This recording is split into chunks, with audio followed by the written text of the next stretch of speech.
नमस्कार. अजित सिंह यांचा एक लेख माझ्या वाचनात आला. आता ते वाचून मला खरंच धडकीच भरली. म्हणून म्हटलं, आणि त्यांनी स्वतः आवाहन केलेलं आहे की हा लेख जास्तीत जास्त लोकांपर्यंत पोचवा. तर त्याने आता जे चाललेलं आहे टास्क गेम, ह्याचा कसा दुरुपयोग करून आपल्या नवीन पिढीला त्याच्यामध्ये वापरलं जातं आहे हे त्यांनी व्यवस्थित समजावून सांगितलं आहे. तर आता मी त्यांचा लेख वाचून दाखवते. तुम्ही एक हिंदू आहात आणि तुमचा तरुण मुलगा दहशतवादी कारवायांमध्ये नकळत सहभागी झालेला आहे. आणि आश्चर्याची गोष्ट म्हणजे तुम्हाला आणि तुमच्या मुलाला किंवा मुलीला स्वतःलाही हे माहीत नाही की ते दहशतवादी कारवाईचे भाग बनले आहे. हे ऐकून तुम्हाला विचित्र वाटते, पण हे सत्य आहे. त्या वास्तवाची आपल्या देशातील यंत्रणा सध्या झुंज देत आहे. गेल्या काही महिन्यात अनेक तरुणांना अटक करण्यात आली जे अशा कारवायांमध्ये सहभागी होते, ज्यांनी ISIसाठी काम केले आणि त्यांना त्यासाठी पैसेही मिळाले. पण खरी गोष्ट अशी की त्यांना वाटत होते की फक्त एखादा टास्क गेम खेळत आहेत आणि पैसे कमवत आहेत. आईवडिलांनाही अनेकदा याकडे फार लक्ष देता येत नाही. म्हणून जेव्हा त्यांचे मूल पोलीस किंवा ATSच्या ताब्यात जाते तेव्हा त्यांनाही मोठा धक्का बसतो की त्यांच्या मुलाने असे काही केले. पाकिस्तानात बसलेले हँडलर्स अतिशय साधी पद्धत वापरत आहेत. ते इंस्टाग्राम, फेसबुकवर अशा मुलामुलींची प्रोफाईल शोधतात जे ऑनलाईन गेमिंगमध्ये सक्रिय असतात.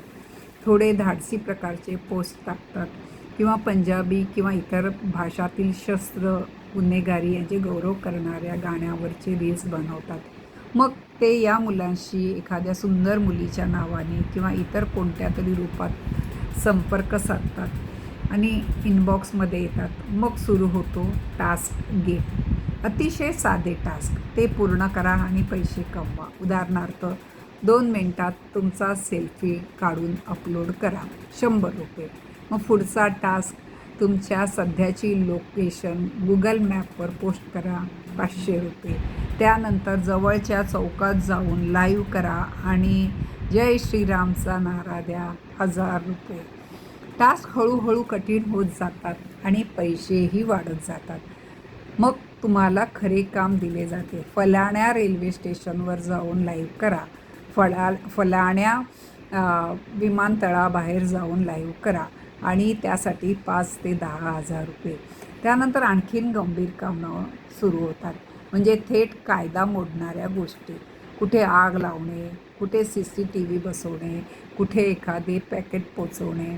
तुम्हाला वाटते की हा एक गेम आहे आणि त्यात सहज पैसे कमवता येतात, पण प्रत्यक्षात तुम्ही ISIसाठी रेकी करत असता आणि दहशतवादी कारवायांमध्ये सहभागी झालेले असता. NIA, ATS आणि राज्य पोलिसांनी आतापर्यंत अशा प्रकारच्या कारवायांमध्ये जवळपास 50 तरुणांना पकडले आहे. काही प्रकरणे माध्यमांमध्ये वृत्तपत्रात आली तर काही आली नाही. पण फसवण्यासाठी वापरलेली पद्धत जवळपास प्रत्येक वेळी हीच होती. ही साधी पद्धत इराणी मॉड्यूल या नावाने ओळखली जाते. त्यांचा फायदा असा की हिंदूंनी ह्यामध्ये सहभागी करून घेतल्यावर त्यांच्यावर संशय जात नाही. दुसरे म्हणजे उद्या सरकारविरोधात सहजपणे असे कथानक उभे करता येईल की सरकार खोट्या प्रकरणात लोकांना अडकवते. राष्ट्रीय सुरक्षेचा प्रश्न असल्यामुळे सरकारकडेही कठोर भूमिका घेण्याशिवाय दुसरा पर्याय नसतो. जम्मू, दिल्ली, NCR, नोएडा, लखनौ, गोरखपूर, बिहार, महाराष्ट्र अशा अनेक ठिकाणी अशा अटकांची प्रकरणे समोर आली. बहुतेक प्रकरणात उच्चवर्णीय कुटुंबातील मुले आहेत, पण लक्ष मात्र सर्वच आहेत. ते त्यांच्या कथानकानुसार लोकांचा वापर करतात.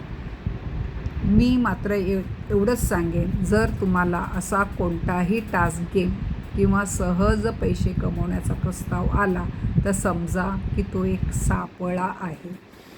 सोशल मीडियावर सक्रिय असलेल्या तुमच्या तरुण मुला-मुलींचा प्रोफाईल तपासा.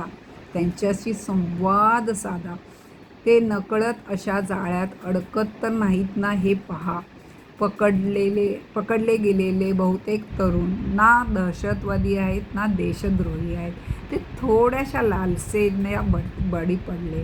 चूक झाली, पण स्वतःसाठी आणि कुटुंबासाठी मोठी अडचण निर्माण करून बसलेत. सावध राहा आणि शक्य असेल तर या विषयावर जनजागृती करा.